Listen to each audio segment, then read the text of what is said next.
Bienvenue dans Claude 101, la formation en 5 vidéos qui vous apprend à construire avec la plateforme de développement de Claude. Vous regardez la deuxième, Formez votre agent. Dans la première, Claude se contentait de répondre à un message. Ici, on franchit le pas le plus important de toute la formation. On va lui apprendre à agir. En une dizaine de minutes, nous répondrons à 2 questions concrètes. Qu'est-ce qu'une boucle d'agent et comment l'écrions, et comment faire réfléchir Claude avant qu'il agisse. Allons-y. La définition tient en une phrase. Un agent, c'est Claude placé dans une boucle. Au lieu de répondre une seule fois, il reçoit une tâche, choisit un outil, exécute, lit le résultat et recommence tout seul. 4 temps. Observer, décider, agir, répéter. Pour illustrer, on lui pose la question « Comment m'habiller à Austin aujourd'hui ?»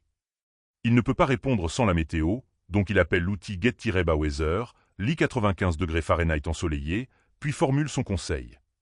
Voilà toute la mécanique, et le reste n'est que de la plomberie autour de ces 5 étapes. Voici le flux complet. L'utilisateur lance, Claude reçoit le message avec la liste des outils disponibles et décide. Soit il répond directement N-Baturn, soit il a besoin d'un outil Tool-Use. Si besoin d'outils, votre code l'exécute et renvoie le résultat via un bloc Tool-Result, en gardant le Tool-Use-ID pour que Claude sache à quelle demande ça correspond, puis on reboucle. Sur l'exemple Austin, exactement 2 tours. Tour 1, Tool-Use pour obtenir la météo. Tour 2, N-Baturn avec le conseil vestimentaire.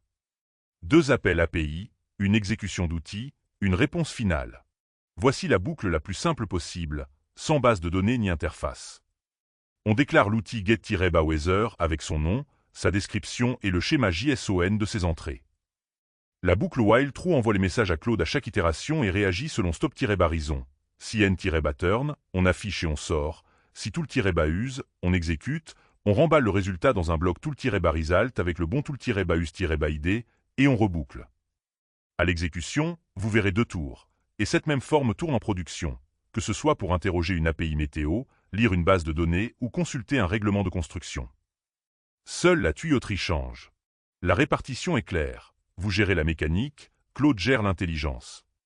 Votre code déclare ce qui est disponible dans le schéma Tools, exécute ce qui est demandé et reboucle. C'est tout. Claude, lui, décide quoi faire avec ses outils, dans quel ordre et comment formuler la réponse finale. Stop-Barison est le signal qui pilote votre boucle, Tool-Use-ID est la clé qui relie chaque résultat à la bonne demande. Ce n'est pas une boîte noire, c'est une collaboration structurée que vous contrôlez à chaque étape. Une boucle d'agent, c'est puissant, mais il reste un piège. Poser à Claude une question à plusieurs étapes et exiger une réponse immédiate. Il peut se tromper sans la moindre hésitation. La parade, c'est la pensée étendue. On lui donne le temps de raisonner étape par étape avant d'agir. Ce raisonnement interne est transparent. Il apparaît dans la réponse sous forme de bloc de réflexion et vous pouvez le lire. Réservez-la aux problèmes complexes qui le méritent. Sur les tâches simples comme la classification ou l'extraction, elle ne fait qu'augmenter la latence et le coût sans rien améliorer. Pour activer la pensée étendue, on ajoute le paramètre Thinking à l'appel avec le type Adaptive. Adaptive signifie que vous n'avez pas de budget de calcul à fixer. Claude décide lui-même quand et combien réfléchir. La profondeur se règle via effort, à placer à l'intérieur de output-config et non pas à côté de Thinking, c'est l'erreur la plus fréquente. Par défaut, effort vaut high. Montez à Xi ou max pour les problèmes les plus complexes, descendez à low pour économiser. Sur l'exemple du road trip depuis San Francisco, vous verrez des blocs de réflexion explicite où Claude analyse les compromis, puis des appels d'outils, puis la recommandation finale. Voilà pour cette deuxième vidéo de Claude 101. Vous savez maintenant transformer Claude en agent. La boucle en 5 étapes pilotée par Stop-Barison, l'usage d'outils via Tool-Use-ID et la pensée étendue qui lui permet de raisonner avant d'agir. Dans la prochaine vidéo, la troisième, étendre votre agent, on donne à cet agent de vrais super-pouvoirs. Les outils intégrés comme la recherche web et l'exécution de code, les compétences, le protocole MCP et la gestion du contexte. On passe de « mon agent marche » à « mon agent est connecté au monde ». On se retrouve juste après, à tout de suite.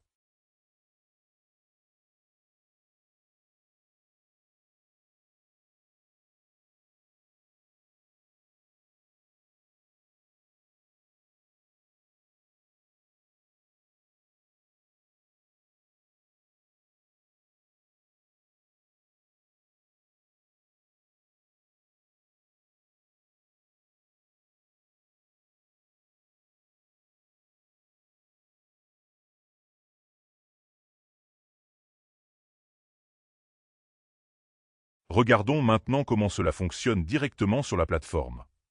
Voici une démonstration en temps réel de chaque étape.